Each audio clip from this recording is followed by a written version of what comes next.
The desert wind carried the scent of gunpowder and death across the rocky terrain of Afghanistan's Helmand province. Staff Sergeant Sarah Martinez crouched behind a crumbling stone wall, her sniper rifle steady in her hands despite the chaos erupting around her. The mission had gone sideways faster than anyone could have predicted, and now her 6-person SEAL reconnaissance team was pinned down by enemy fire from 3 different positions. Martinez had earned her place among the elite through years of grueling training and countless successful missions. At 28, she was one of only a handful of female snipers in the Navy SEALs, a position she had fought tooth and nail to achieve. Her teammates respected her not because of any special treatment, but because she could consistently hit targets at distances that made seasoned veterans shake their heads in disbelief. The team had been inserted into the remote valley 3 days earlier, with a simple objective: locate and eliminate a high-value target known only as the Crow. Intelligence suggested this individual was coordinating attacks against coalition forces throughout the region, using a network of local fighters and foreign mercenaries. What intelligence had failed to mention was that the Crow had been expecting them.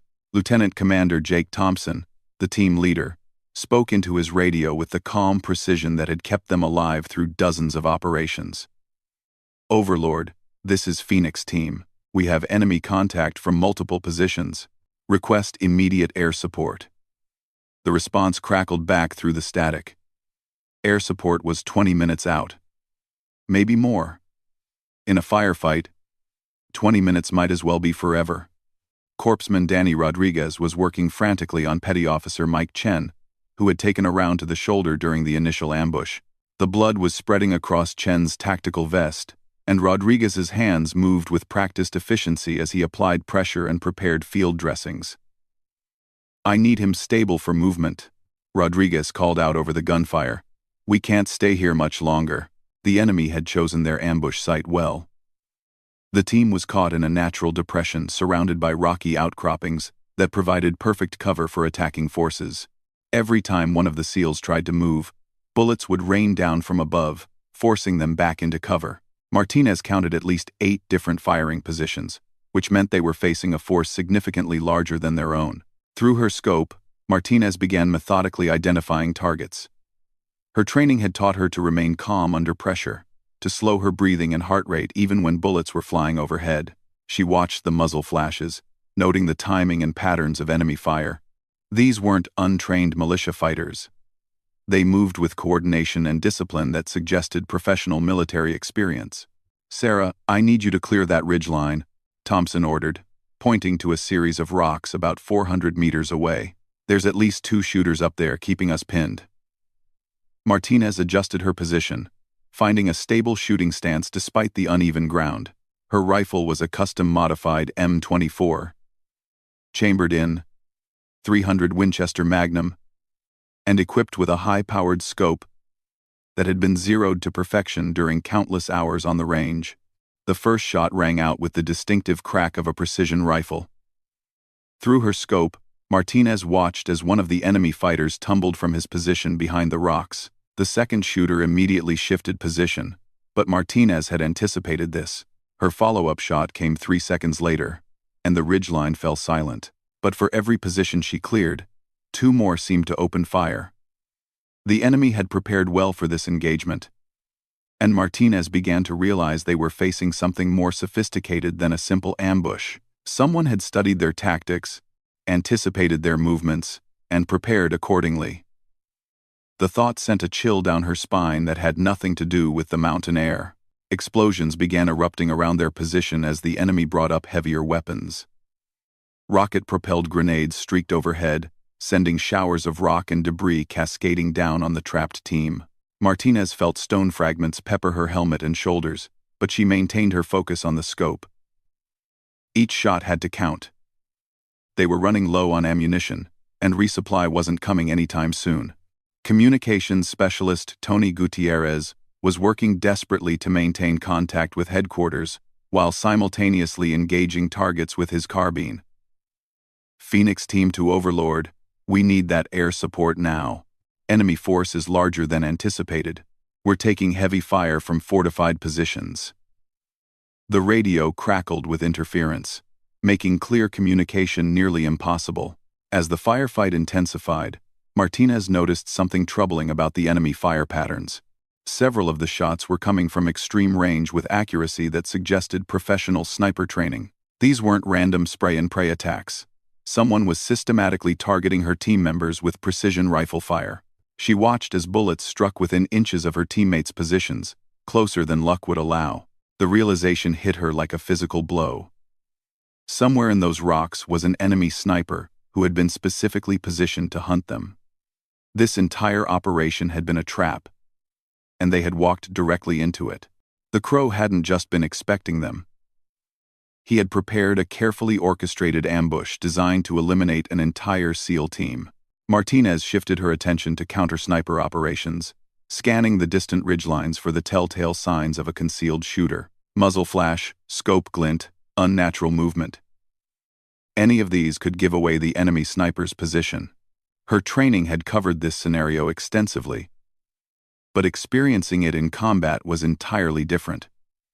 The enemy shooter was skilled enough to remain hidden while taking precise shots at her teammates. A bullet cracked past her head, close enough that she felt the pressure wave. The enemy sniper had spotted her and was now actively hunting her specifically. This had become a deadly game of cat and mouse, played out across a battlefield where a single mistake would mean death. Martinez forced herself to remain calm, knowing that patience and precision would determine who walked away from this engagement. The sound of helicopter rotors in the distance brought a moment of hope, but it was quickly dashed when Thompson's radio crackled with bad news. "Phoenix team, this is Overlord. Air support is encountering heavy ground fire and cannot approach your position. You need to break contact and move to alternate extraction point Bravo." Moving across open ground while under sniper fire was potentially suicidal, but staying in their current position meant certain death once the enemy brought up more heavy weapons. Martinez knew that someone would have to provide cover fire while the team moved, and as their designated marksman, that responsibility fell to her. She would have to remain behind and engage the enemy sniper while her teammates escaped. The weight of that decision settled on her shoulders like a physical burden. These men had become more than teammates over the years of training and combat operations together. They were brothers who had trusted their lives to her skills countless times, just as she had trusted hers to them. Now she was preparing to make the ultimate sacrifice to ensure their survival. Martinez checked her ammunition count and made mental notes of all known enemy positions. She had perhaps 40 rounds remaining, which would have to be enough to cover her team's withdrawal and her own escape. The enemy sniper was still out there, probably adjusting position to get a better angle on their hiding spot. When the movement began, it would become a race to see who could acquire and engage their target first. Thompson gave the signal, and the team began their desperate movement toward the extraction point. Martinez watched through her scope as Rodriguez helped Chen across the rocky terrain, both men moving in short bursts between whatever cover they could find. Gutierrez provided suppressing fire with his carbine while the others moved, his shots forcing several enemy fighters to keep their heads down. The enemy sniper's rifle cracked again, and Martinez saw dust kick up inches from Rodriguez's boots. She had been tracking the sound and muzzle flash, and finally caught a glimpse of movement among the rocks, about 600 meters away. It was an extremely difficult shot under ideal conditions. But with her teammates' lives hanging in the balance, Martinez didn't hesitate. Her shot rang out across the valley, and she watched through her scope as the enemy sniper's position went silent. Whether she had scored a hit or simply forced him to relocate, she couldn't tell. But the immediate threat was neutralized. Thompson and the others were making good progress toward the extraction point, using terrain features to mask their movement from most of the enemy positions. But their relief was short-lived. As Martinez prepared to begin her own withdrawal, explosions erupted around the team's new position. The enemy had somehow anticipated their movement and repositioned accordingly. Worse, she could hear the distinctive sound of multiple vehicles approaching from the valley floor. Their small firefight was about to become a major engagement. Martinez made a split-second decision that would haunt her for years to come. Instead of following her teammates toward the extraction point, she began moving laterally along the ridge line.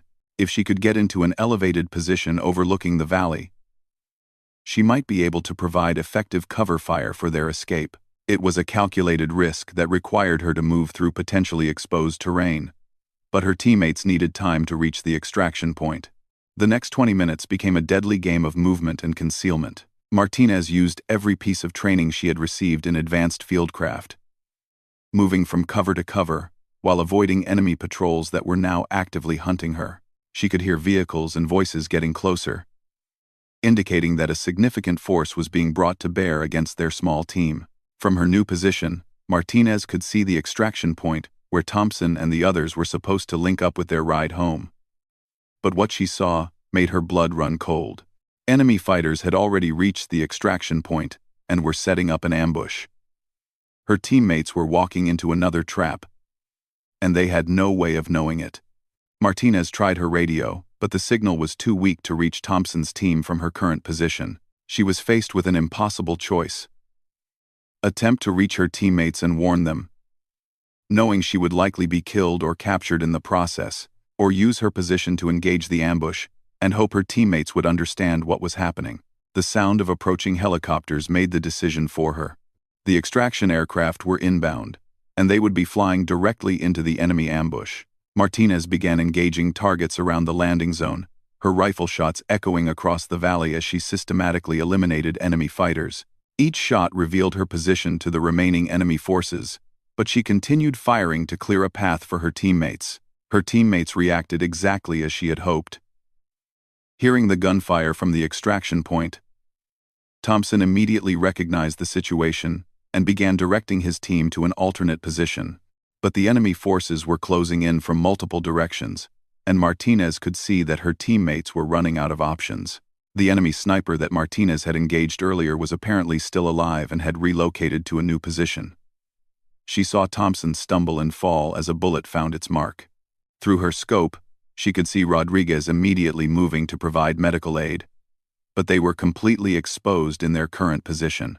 Martinez began the most intense sniper engagement of her career. Moving constantly to avoid counter-sniper fire, she engaged target after target while trying to protect her teammates.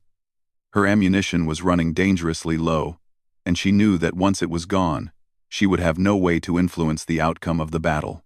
The extraction helicopters appeared over the ridge, but immediately came under heavy fire. Martinez watched in horror as one aircraft took multiple hits and began trailing smoke. The pilot managed to maintain control, but it was clear that a normal extraction was no longer possible. Her teammates would have to fight their way to an alternate landing zone. As Martinez provided cover fire for her teammates' movement, she began to notice that the enemy fire was becoming more organized and intense. Someone was clearly coordinating the attack, and that someone had significant military experience. The Crow wasn't just a terrorist coordinator. He was a professional soldier who had turned his skills against coalition forces. The battle continued for another hour as Martinez's teammates fought their way toward a secondary extraction point. She watched Rodriguez dragging the wounded Thompson while Gutierrez and the others provided covering fire. Chen, despite his shoulder wound, was still fighting effectively.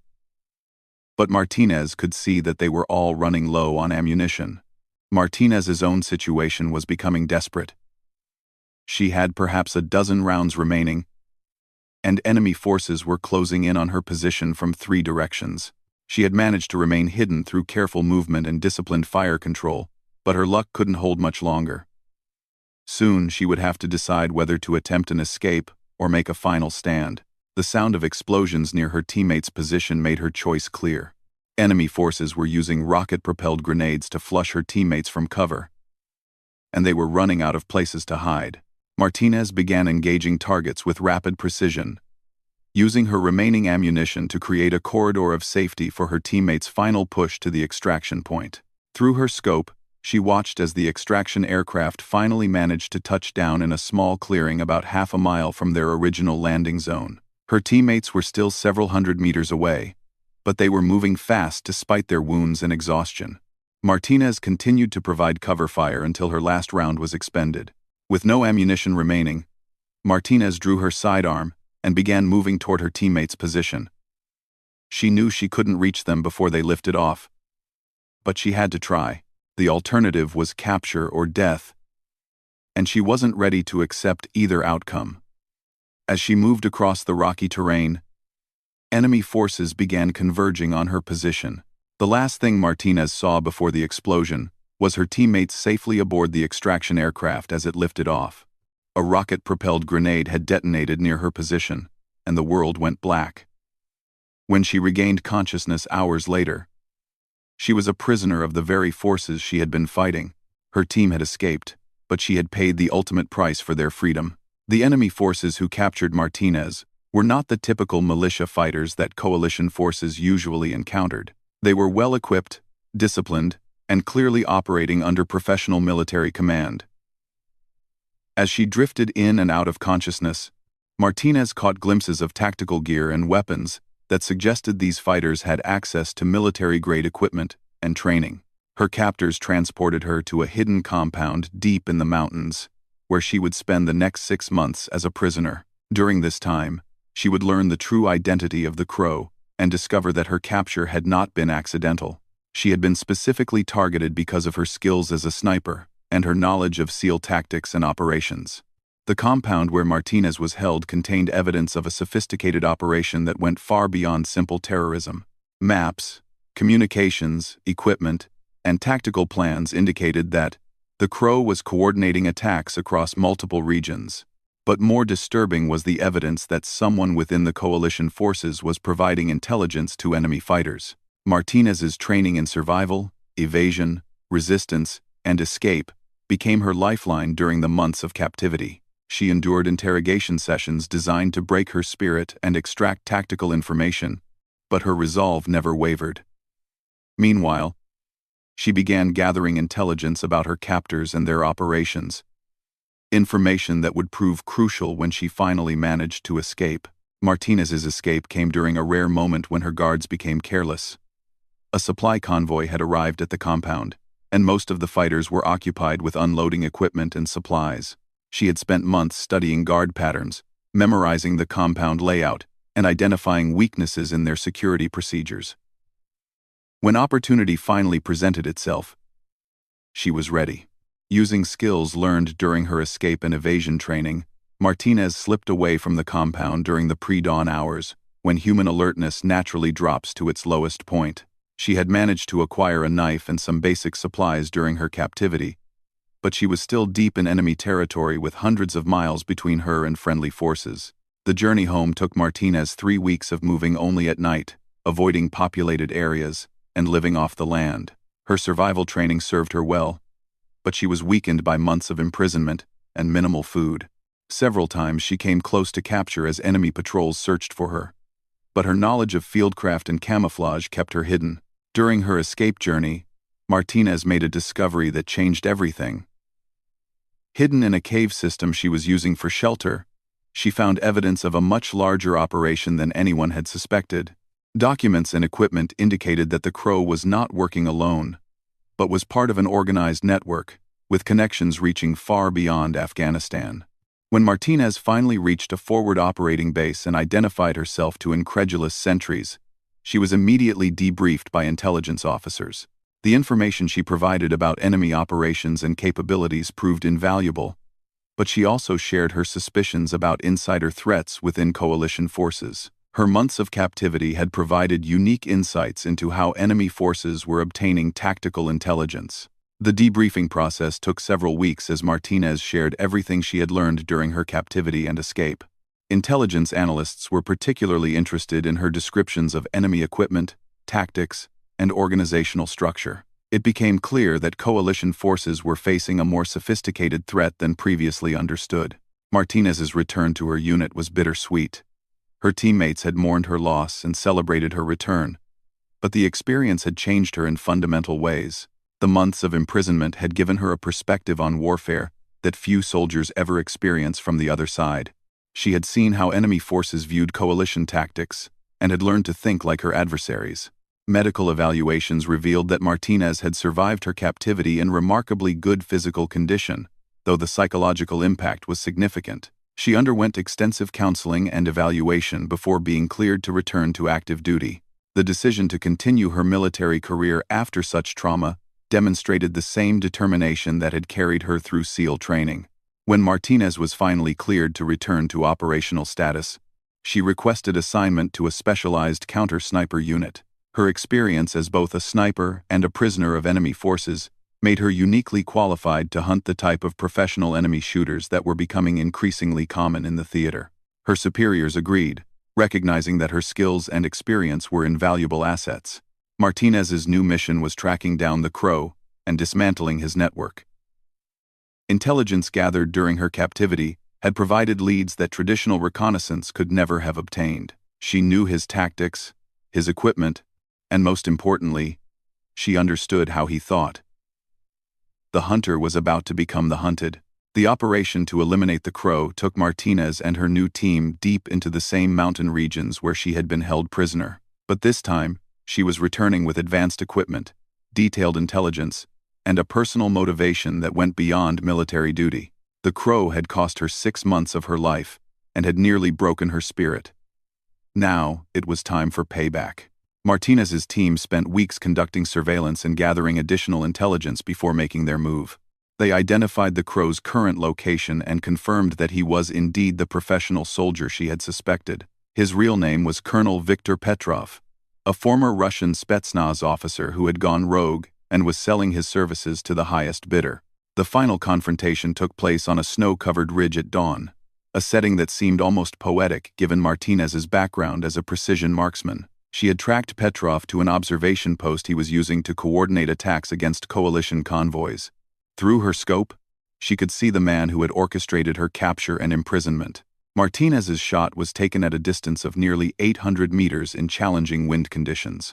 The bullet traveled for over a second before finding its target, and Martinez watched through her scope as the Crow finally paid the price for his actions against coalition forces. The man who had terrorized the region for months was eliminated with a single, perfectly placed shot. But Martinez's mission wasn't complete with Petrov's death. The intelligence she had gathered indicated that his network included other foreign fighters and mercenaries who were continuing operations throughout the region. Over the following months, she systematically hunted down these remaining threats, using her unique knowledge of their tactics and capabilities. Each successful mission added to Martinez's reputation as one of the most effective counter-sniper operators in the military. Her combination of technical skills, combat experience, and intimate knowledge of enemy tactics made her invaluable in the evolving conflict. Other special operations units began requesting her assistance with their most challenging assignments. The personal cost of Martinez's war against enemy snipers was significant.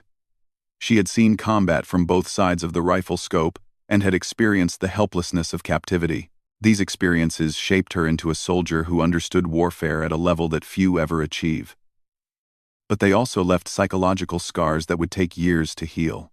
Martinez's story became legendary within special operations communities, though the classified nature of her missions meant that few outside military circles would ever know the full extent of her achievements. She had transformed a devastating personal defeat into ultimate victory, proving that determination and skill could overcome even the most challenging circumstances. Years later, after retiring from active duty, Martinez would establish a training program for military snipers that incorporated lessons learned from her unique experiences. Her curriculum included not only marksmanship and tactics, but also survival skills and psychological preparation for the mental challenges of precision warfare. Students learned not just how to take difficult shots, but how to think like their enemies. The legacy of Martinez's time as both hunter and hunted extended far beyond her individual achievements. The intelligence she gathered and the tactics she developed helped reshape how special operations forces approached counter-sniper missions. Her influence could be seen in training programs, equipment development, and operational planning throughout the military. Martinez's journey from captured prisoner to legendary sniper hunter represented the best qualities of military service: courage under impossible circumstances, determination in the face of overwhelming odds, and the ability to turn personal trauma into professional excellence. She had answered the question posed by the mission's title in the most definitive way possible. When snipers needed to be hunted, warriors like Sarah Martinez stepped forward to do the job. The mountains of Afghanistan held many secrets, but Martinez had proven that determination, skill, and an intimate understanding of the enemy could overcome any obstacle. Her story served as inspiration for future generations of warriors who would face similar challenges in an ever-evolving battlefield. The lone SEAL who had quietly avenged her team had become a symbol of everything that made Special Operations Forces truly special.